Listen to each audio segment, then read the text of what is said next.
Telecom ইন্ডাস্ট্রিতে innovative marketing এর উদাহরণ নতুন কিছু নয়। তারপরও একটি ক্যাম্পেইনের কথা আজকে আলাদা করে বলব।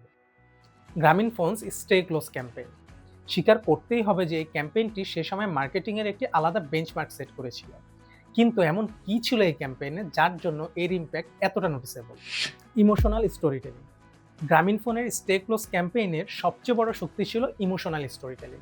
যেমন আমরা যদি একটু দেখি, একজন বাবা এবং কাজের জন্য শহরে থাকা তার ছেলের গল্প, একজন দাদা এবং বিদেশে থাকা তার নাতনির গল্প, একটি লং ডিস্টেন্স রিলেশনশিপের গল্প, একজন মাইগ্রেন্ট ওয়ার্কারের গল্প, ইউনিভার্সিটির বন্ধুদের গল্প। তাদের ক্যাম্পেইনে দেখানো সাধারণ কিন্তু বাস্তবমুখী মুহূর্তগুলো মানুষের জন্য অনেক রিলেটেবল ছিল। গ্রামীণ ফোন এই ক্যাম্পেইনের মাধ্যমে বেঞ্চমার্ক তৈরি করেছিল যে একটি ব্র্যান্ড শুধুমাত্র তার প্রোডাক্টস অ্যান্ড ফিচার্সের জন্যই নয়, বরং তার সাথে জড়িত থাকা ইমোশনসের জন্যও মানুষের মনে জায়গা করে নিতে পারে। The perfect blend of visual and music. চলুন একটু কল্পনা করি, আপনি একটি ইমোশনাল বিজ্ঞাপন দেখছেন কিন্তু ব্যাকগ্রাউন্ডে মিউজিক হরর ফিল্মের মতো, অথবা আপনি একটি মোটিভেশনাল ভিডিও দেখছেন কিন্তু সেখানে দুঃখের মিউজিক। কি কেমন ফিল হচ্ছে? এক্স্যাক্টলি, মানুষ কোন ভিজুয়ালের সাথে কিভাবে কানেক্ট করবে তা অনেকটাই ডিপেন্ড করে মিউজিকের উপর। স্টে ক্লোজ ক্যাম্পেইনের প্রতিটি বিজ্ঞাপনের সিনেমাটিক ভিজুয়াল ছিল ব্যক্তিগত ও আন্তরিক। শহর এবং গ্রামের সংমিশ্রণ, মিষ্টি ও আন্তরিক মুহূর্তের চিত্রায়নের সাথে ব্যাকগ্রাউন্ডে এমন মিউজিক ছিল যা মানুষের মধ্যে আবেগ সৃষ্টি করে। এই ভিজুয়াল অ্যান্ড মিউজিকের ব্লেন্ডের পিছনে যে সময় এবং হার্ডওয়ার্ক প্রয়োজন সেটা সবাই করতে চায় না, কিন্তু ইম্প্যাক্টের কথা যদি আমরা চিন্তা করি, এই সময় এবং hard work is totally worth it.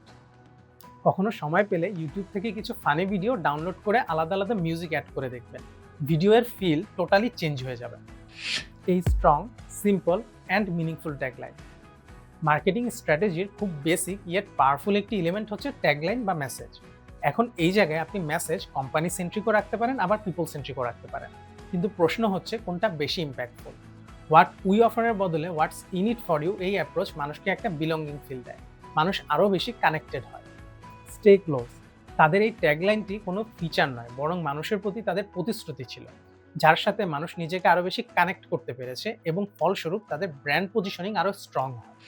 Grameenphone চাইলেই তাদের বিজ্ঞাপনে কম কল রেট, ফাস্ট ইন্টারনেট বা আকর্ষণীয় অফার নিয়ে কথা বলতে পারত, কিন্তু তারা সেটা করেনি।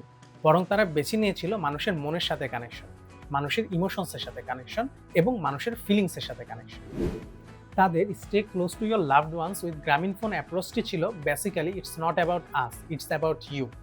এবং সেই কারণেই স্টে ক্লোজ ক্যাম্পেইন আজও মানুষের মনে একটি আলাদা জায়গা করে রেখেছে। এখানেই শেষ করছি আজকের ভিডিও। আবারও দেখা হবে পরবর্তী ভিডিওতে। Until then, let's connect and collaborate in the comments. সবাই ভালো থাকবেন।